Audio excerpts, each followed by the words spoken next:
ये मूल आवेश भी होता है।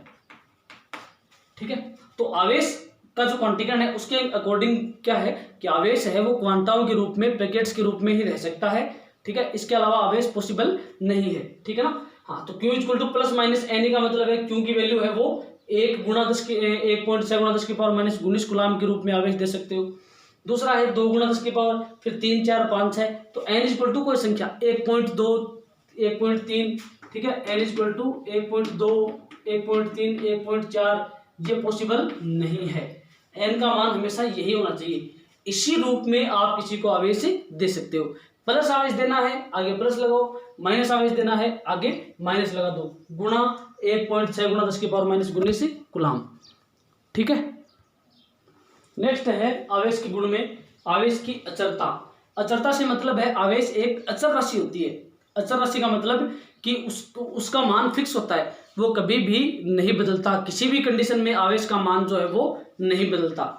ठीक है, तो गतिशील अवस्था में जो आवेश है वो स्थिर आवेश के बराबर होगा। मतलब 2 कूलाम का आवेश यदि गतिशील है तो स्थिर अवस्था में भी आवेश का मान 2 कूलम्ब ही होगा। ठीक है, इसमें कोई चेंजमेंट नहीं करना है आपको। तो आवेश की अचरता ये आवेश का एक गुण है, इसको आप चेंज नहीं कर सकते कि ये गुण ऐसा ही क्यों है। ये शब्द इस सिचुएशन में लागू नहीं होता। प्रॉपर्टी जो आवेश की होती है, गुण जो है वो है। उसके बाद में आवेश पर वेग या गति का प्रभाव नहीं पड़ता। नेक्स्ट जो टॉपिक है वो है आवेश पर वेग या गति का प्रभाव। तो मैं बोलता हूं कि आवेश पर वेग या गति का प्रभाव वो नहीं पड़ता, जितना है उतना ही रहेगा। आवेश गतिशील है, चल रहा है, स्थिर है, आपने जेब में डाल लिया, ठीक है ना, पूरे मार्केट में घूम के आ गए आप, तो भी आवेश का मान नहीं बदलता। ये आवेश का एक गुण है।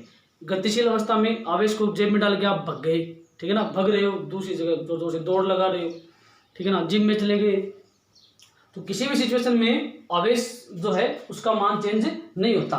ये आवेश का एक गुण होता है। दूसरी बात, ये इंपॉर्टेंट जो लाइन है वो देखो कि अत्यधिक वेग मतलब v बराबर c। v का मतलब है वेग और c का मतलब है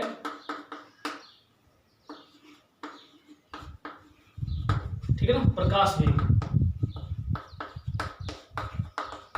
ये किसी माध्यम में वेग होता है, वेग है वो माध्यम में, ठीक है। v का मान c के बराबर हो जाए मतलब आपका जो पार्टिकल है, जो कण है, ठीक है ना, या कोई वस्तु है, वो प्रकाश के वेग से गति करे, ठीक है, वस्तु प्रकाश के वेग से गति करे, तो वस्तु का जो द्रव्यमान है वो उसका विराम द्रव्यमान से अधिक हो जाता है। मतलब पहले